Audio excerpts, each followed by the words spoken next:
Hello and good morning पिलामाने। आज आमे पढ़िबा तुमर चतुर्थ अध्याय जहाँकि रेचन दशम श्रेणी रे जीव विज्ञान है। किसी प्रश्न उत्तर दिखाई से आलोचना करवा। प्रत्येक प्रश्न पर दि जाइथिबा चारोटी विकल्प मध्यरु ठीक उत्तरटी बाछि लेख। प्रथम प्रश्न, जो प्रक्रिया रे शरीर वर्ज्य वस्तुगुड़िक निष्कासित होगा सह विभिन्न जैव रासायनिक कार्यकलाप संतुलन बजाय रहे ताहाकू कौन कहुए?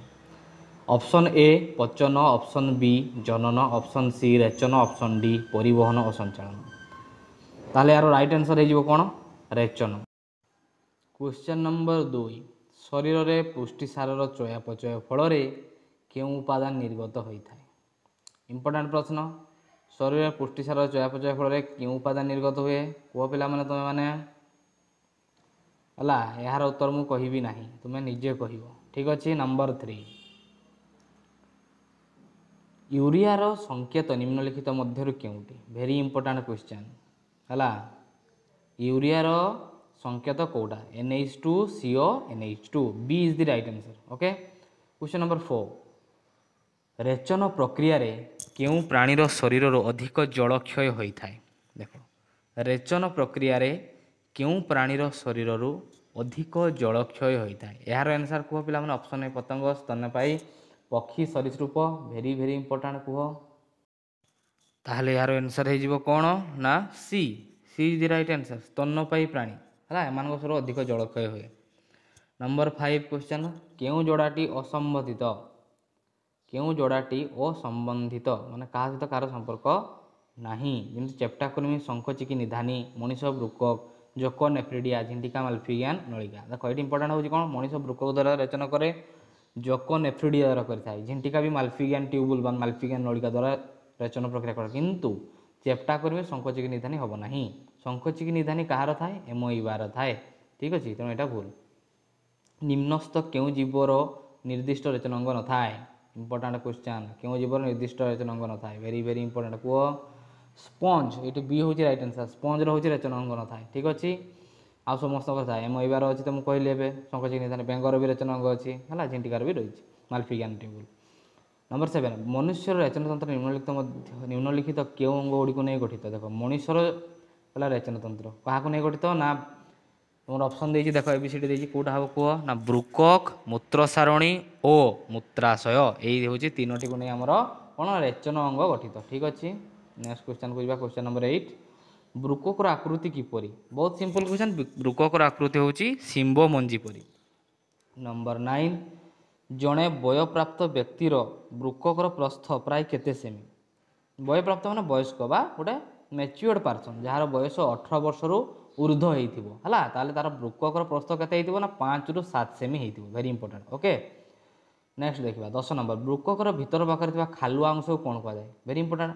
ब्रुककर भीतर पाखे खालुआ अंश, ऑप्शन ए हूँ गबणी बस्ती ग्लोमेरुलस, बी सी रे देती, ऑप्शन बी रे मूत्र श्रावणी, ऑप्शन डी रे दी हाइलम।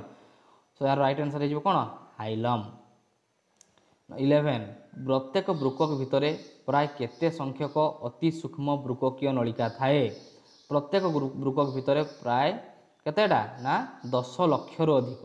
ठीक अच्छे। तेना 11 नंबर C is the right answer, 10 lakh अधिक आम कौन रही? ब्रुककीय नलिका। नंबर 12 क्वेश्चन नंबर, ब्रुककीय नलिका कप बा गिना आकृतिर पार्श्वटीर नाम कौन? देख ब्रुककर जो गिना बा कप आकृतिर पार्श्वटा रही है ना हूँ कौन ना बाउमेन्स कैप्सूल है। यार आंसर हो कौन? बाउमेन्स। ए, ब्रुकक्रे थिबा नेफ्रॉन सह ब्रुककीय धमनीर जो सूक्ष्म शाखा संयुक्त होइछि ताहाकू कौन कुआजाए? चिंता कर, ब्रुकक्रे थिबा प्रति नेफ्रॉन सह ब्रुककीय धमनीर जो सूक्ष्म शाखा संयुक्त होइछि ताहाकू कौन कहबा? आउथर प्रश्न पड़ा, ब्रुकक्रे थिबा प्रति नेफ्रॉन सह ब्रुककीय धमनीर जो सूक्ष्म शाखा संयुक्त होइछि। वेरी इंपोर्टेंट क्वेश्चन कह ता माने पिला माने कौन हो? एटा हमर इंपोर्टेंट हो तुम दुईटार कन्फ्यूज कर तुमको, एफरेंट गुटे एफारेंट गुटे है, तुम से दुईटा कन्फ्यूज। ताहले पिला यार आंसर कौन हम? चिंता कर, यार आंसर हो कौन? डी, एफरेंट उपधमनी है। बुझल कि एफरेंट उपधमनी। नेक्स्ट बृककर केउठारे रक्त छणा कार्य संपादित होता है बृककर केउठारे होता है ताने ग्लोमेरुलस हला एठी होता है रक्त छणा कार्य ग्लोमेरुलस और बाउमेन कैप्सूल मिसी कौन गठन करती इंपोर्टेंट क्वेश्चन ग्लोमेरुलस और बाउमेन कैप्सूल मिसी आमर कौन गठन करती माल्फिगियान पिंड गठन करती मन रखिए यहाँ बहुत इंपोर्टेंट 16 नंबर क्वेश्चन देखा मूत्र संग्रह नलिका गुड़िक एकाठी हो बृकक भितर जो गह्वर भर को खोली था कौन कह जाए देख मूत्र संग्रह नलिका गुड़िक एकाठी बृकक मध्य गह्वर खोली था ना हूँ कौन ना गविणी बस्ती ता ना हूँ गविणी बस्ती मन रखिए तापर बृकक्रु मूत्राशय को क्यों बाट दे आसी थाए चिंता कर इंपोर्टाट हूँ सेटा ना मूत्र सारणी नली है मूत्र सारणी नली दे आसी थाए ठीक अच्छे तापर 18 नंबर क्वेश्चन बृककीय नलिका भितर को क्योंटी प्रवेश करें ना बृककीय नलिका भितर क्योंटी प्रवेश करें कह कह पिला माने कह कौन हम यार आंसर ऑप्शन एबीसीडी अच्छी तुम 4टी आंसर कह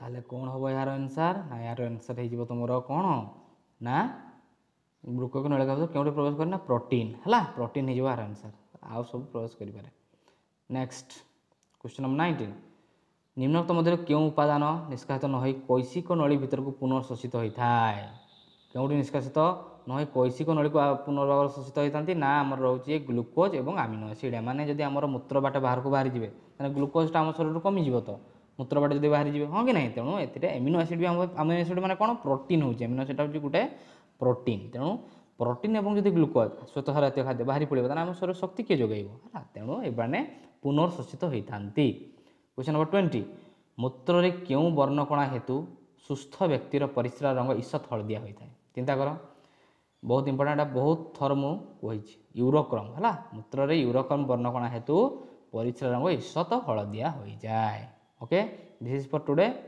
थैंक यू फॉर वाचिंग।